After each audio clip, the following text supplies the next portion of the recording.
nothing in the federal Liberal budget about cannabis legalization, which is a little surprising since Trudeau campaigned on legalization and the whole world knows it.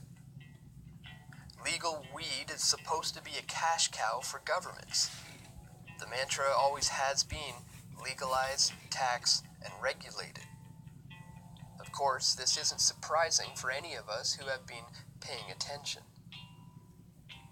Justin Trudeau appointed former Toronto Police Chief Bill Blair to head legalization, signifying that cannabis legalization in Canada would be decided by the same people who had enforced prohibition for all these years. But cops shouldn't be in charge of legalization. They should be facing criminal charges, especially now as they continue to bust people for a harmless plant. Bill Blair should be facing criminal charges for more than his history with drugs. Never mind the blatant hypocrisy of going undercover, selling drugs, then busting the buyer, always in poor, mostly minority-dominated communities. This is the man who headed the Toronto Police during the G20 summit in 2010. With over 1,000 peaceful protesters detained, the 2010 G20 summit protests represent one of the worst violations of civil liberties in Canadian history, as Press for Truth documented in our 2010 film, Into the Fire. Despite calls for his resignation, Blair never did step down, even though he knew Toronto police had no extra arrest powers. He referred all evidence of police brutality to the Special Investigations Unit, a government agency that investigates alleged wrongdoings of government police. Kind of like if Walmart knowingly poisoned people with one of its products, but no one on the board of directors took any of the heat. In fact, they would decide to investigate themselves through an independent Walmart Investigations Unit.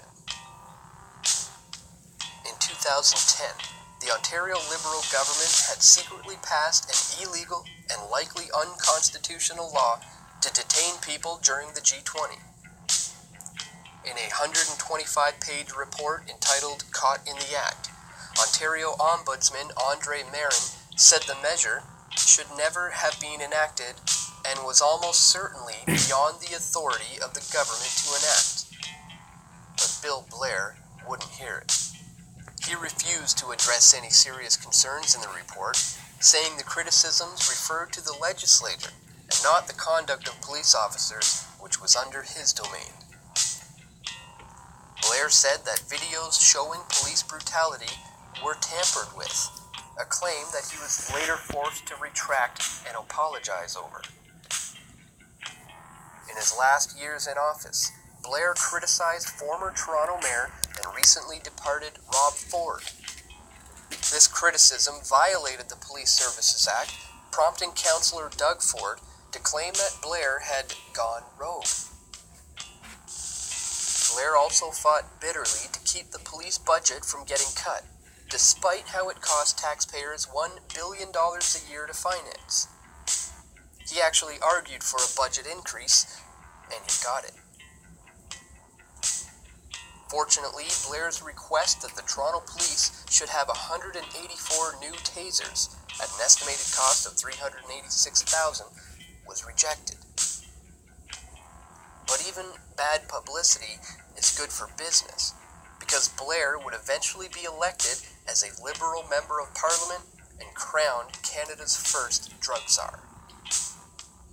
A man that has never smoked cannabis and used to arrest people for it, but only after going undercover and selling it to them.